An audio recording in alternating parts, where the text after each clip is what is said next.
C'est bel et bien moi, votre serviteur, le serviteur du Seigneur Jésus-Christ, Père Céline Sikou, le choix de Dieu. Je suis encore une fois de plus là pour parler de la divinité du Seigneur Jésus-Christ. C'est lui qui est le grand Dieu des cieux manifesté en chair. Nous continuons avec notre vidéo. C'est la suite de ces sujets. Jésus-Christ est le grand Dieu des cieux manifesté en chair. Nous parlons de la divinité du Seigneur Jésus-Christ. Nous sommes là encore une fois de plus pour donner un autre point qui va essayer de nous donner une révélation et maintenant c'est que nous puissions être éclairés sur la personnalité de Jésus-Christ pour que vous puissiez comprendre que c'est lui qui est bel et bien le seul grand Dieu des cieux. Il n'existe pas trois dieux. Il existe un seul Dieu qui a joué trois fonctions. Le point que je vais parler dans cette vidéo est le suivant. Je présente Jésus-Christ comme étant le Dieu qui est adoré. Dieu sous forme humaine, ce Dieu-là est adoré. Le même Dieu qu'on avait adoré dans la Bible du temps de l'Ancien Testament, c'est celui-là, le même Dieu qui s'est fait chair, entré dans le monde. Il avait pris un revêtement, un corps dans lequel il s'est voilé pour accomplir sa promesse, pour sauver son peuple. Et il s'est fait appeler Jésus. C'est le nom par lequel nous sommes sauvés. C'est le nom aussi par lequel nous avons la victoire dans nos combats. Nous avons la réussite. Nous avons toutes choses de bien que nous désirons. C'est par ce nom-là. Bien-aimés Seigneur, suivez-moi attentivement. Dans cette vidéo, vous allez comprendre et vous allez être éclairés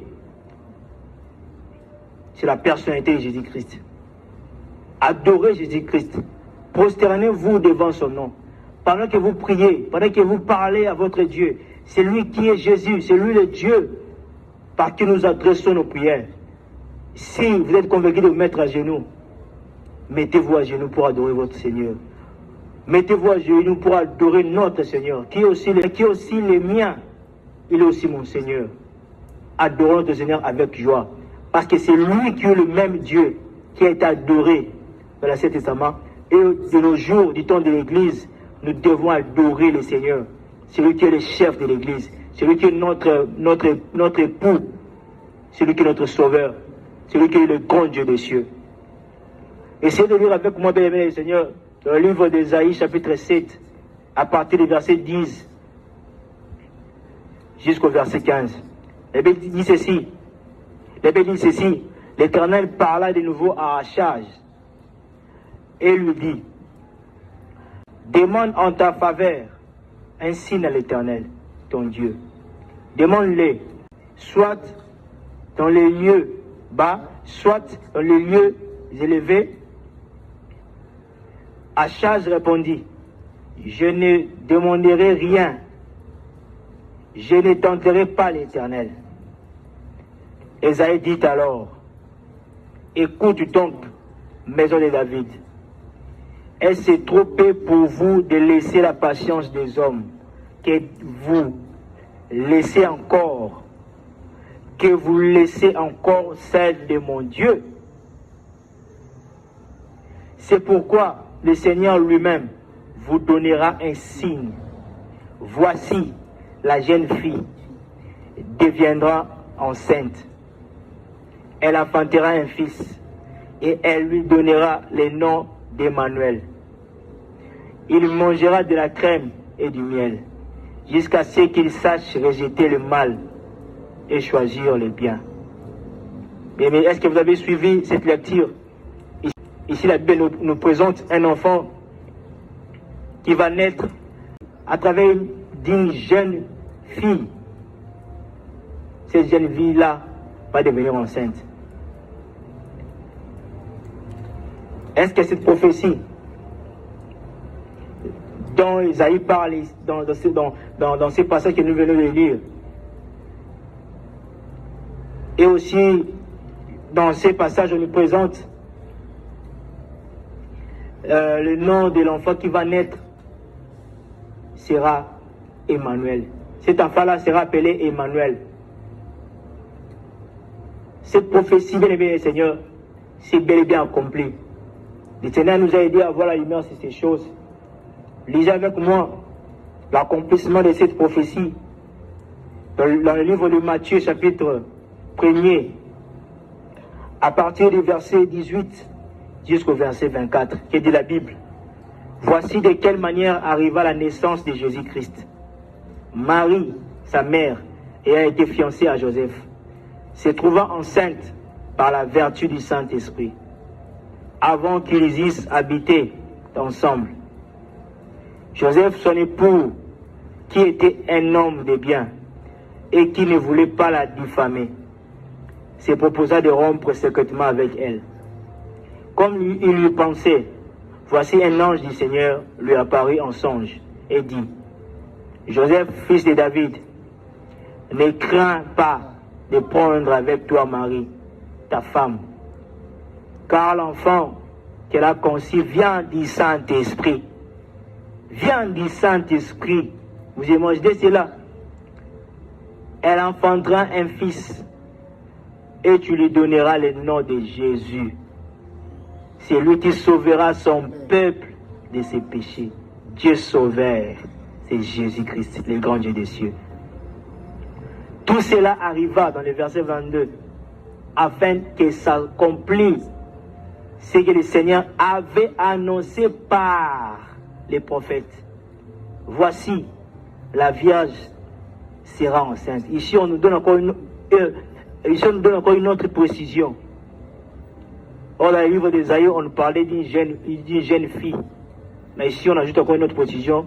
La Vierge sera enceinte. Elle enfantera un fils. Et on lui donnera le nom d'Emmanuel. Et aussi, on ajoute la signification de ces noms-là, Emmanuel. Eh bien, dit ce qui signifie Dieu. Imaginez Dieu. Est-ce que vous entendez cela? Dieu avec nous. Qu'est-ce que vous attendez encore pour croire en Jésus-Christ, bien Seigneur? Qu'est-ce que vous attendez pour donner votre vie au Seigneur? Qu'est-ce que vous attendez pour croire en lui? Il n'est pas encore trop tard, bien Seigneur. Croyez en Jésus avant qu'il ne soit trop tard.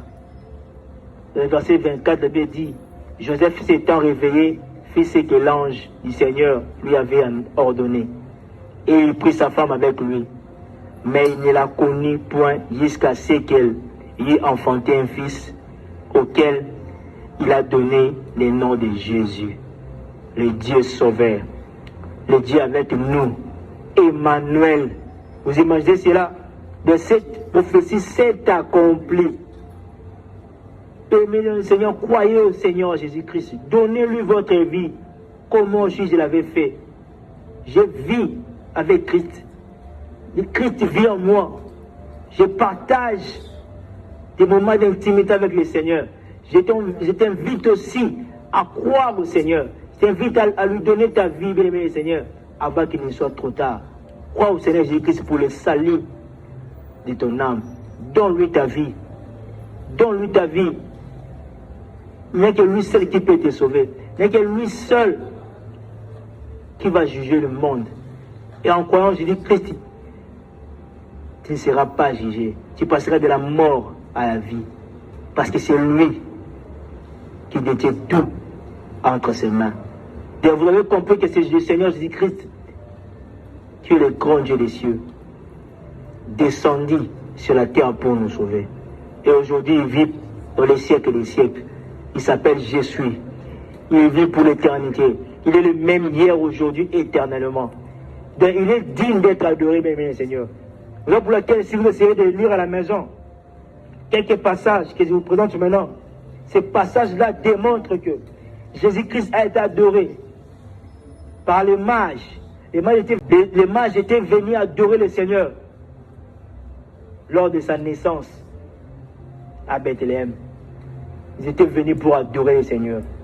Ils avaient apporté l'offrande. Imaginez un enfant, un petit garçon qui a juste pris naissance. Mais les mages, les voyants de cet temps-là, ont compris que le Seigneur des Seigneurs a pris naissance. Si ces mages-là, ces gens-là qui étaient des païens, qui n'étaient même pas des serviteurs de Dieu, se sont humiliés devant le Seigneur des Seigneurs, À combien plus forte raison, toi qui écoutes cette vidéo, qu'est-ce que tu attends pour t'humilier devant le Seigneur? Qu'est-ce que tu attends pour abandonner tes œuvres, pour abandonner tes fétiches, pour abandonner ta vie de charlatan, pour abandonner ta vie, pour abandonner la sorcellerie, pour abandonner l'ivrognerie, pour donner ta vie au Seigneur? Lui qui est le berger, des grands bergers, lui seul qui a le pouvoir de donner une forme à nos vies. Je t'appelle à venir au Seigneur tel que tu veux. Même si tu es une prostituée, même si tu as passé toute ta vie dans la débauche, il n'est pas encore tard.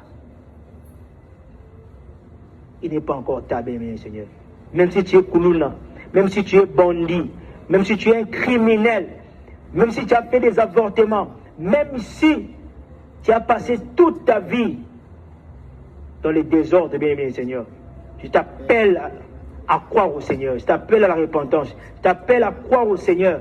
Toi qui vas entendre cette vidéo, n'endurcis pas ton cœur, donne ta vie au Seigneur, crois à ces messages, crois que c'est lui seul qui est le grand Dieu des cieux, crois qu'il n'existe pas trois dieux, il n'existe qu'un seul Dieu, il n'existe qu'un seul Dieu, et ce Dieu-là s'appelle Jésus-Christ de Nazareth. C'est lui le grand Dieu des cieux. C'est lui le Dieu qui est digne d'être adoré. Voilà aussi quelques passages, bien aimé Seigneur, comme je venais de le dire, dans lesquels vous trouverez que Jésus-Christ est bel et bien le grand Dieu qu'on doit adorer. C'est lui, le Dieu qui a commencé depuis le livre de Genèse jusqu'à l'Apocalypse. Celui qui a toujours parlé dans la bouche de ses serviteurs. Et c'est lui aussi qui était descendu en prenant un corps semblable à nous pour nous sauver. Venez lire le livre de Colossiens, chapitre 1, le verset 12 au verset 23. Colossiens chapitre 2, le verset 6 au verset 17. 1 Jean chapitre 3, à partir du verset 5 au verset 6. Apocalypse chapitre 1er, à partir du verset 4 au verset 11. Apocalypse chapitre 19, à partir du verset 5 au verset 16. Apocalypse chapitre 21, à partir du verset 1er au verset 8. Apocalypse chapitre 22, à partir du verset 1er au verset 21. Romains chapitre 14, à partir du verset 8 au verset 11. Philippiens chapitre 2, à partir du verset 5 au verset 11.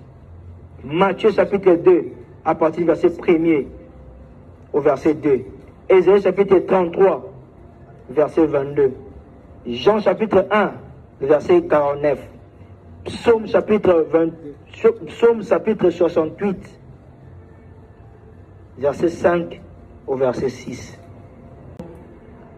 Essayez de lire tranquillement tous ces passages pendant vos heures libres. Et vous allez comprendre par la grâce, par l'aide du Saint-Esprit, par la grâce, par l'aide du Saint-Esprit, que c'est bel et bien Jésus-Christ qui est présenté dans tous ces passages-là comme étant le Dieu par qui nous devons adorer, le Dieu par qui nous devons nous prosterner, nous devons donner notre vie. C'est lui qui a tout créé, toute chose a été créée en lui, toute chose subsiste par lui. C'est lui par qui tout genou fléchira. C'est lui qui a reçu le nom au-dessus de tout nom. Dans tous ces passages, vous trouverez, dans tous ces passages, vous trouverez la divinité du Seigneur Jésus-Christ qui est présentée, qui est mis en premier lieu. Croyez à ces messages, bien Seigneur, avant qu'il ne soit trop tard. Que le Seigneur vous aide à avoir la révélation sur ces choses. Que le Seigneur vous convainc partout où vous vous retrouvez. Que le Seigneur vous accorde sa grâce, qu'il vous fortifie par son esprit. Que le Seigneur puisse vous garder. Que le Seigneur puisse accomplir sa promesse à votre vie. Croyez en lui, parce que c'est lui seul qui détient tout. C'est lui seul qui a le pouvoir de tout changer, de changer nos vies. C'est lui seul qui est notre sauveur. Il n'y a personne d'autre qui peut nous sauver. Nous tous, nous sommes des imparfaits. Même moi qui vous prêche à ce moment, j'ai été sauvé par Christ. Je continue à le servir parce que j'ai été sauvé. Je continue à le servir parce que j'ai une mission à accomplir, qui est de parler de sa part, qui est d'annoncer sa bonne nouvelle, comme je le fais maintenant, qui est de ramener son peuple auprès de lui. C'est la raison pour laquelle je l'ai fait maintenant là. C'est la raison pour laquelle je suis en train de vous partager quelques vidéos pour que tous ceux qui sont prédestinés pour le salut se retrouvent en écoutant cette vidéo. Ces personnes-là soient convaincues, que ces personnes-là puissent entendre la voix de leur Seigneur, de notre Seigneur, pour qu'elles puissent revenir dans leur maison, pour qu'elles puissent revenir dans leur royaume, pour qu'elles puissent revenir auprès de leur Père. Que le Seigneur nous protège. Shalom à tout le monde.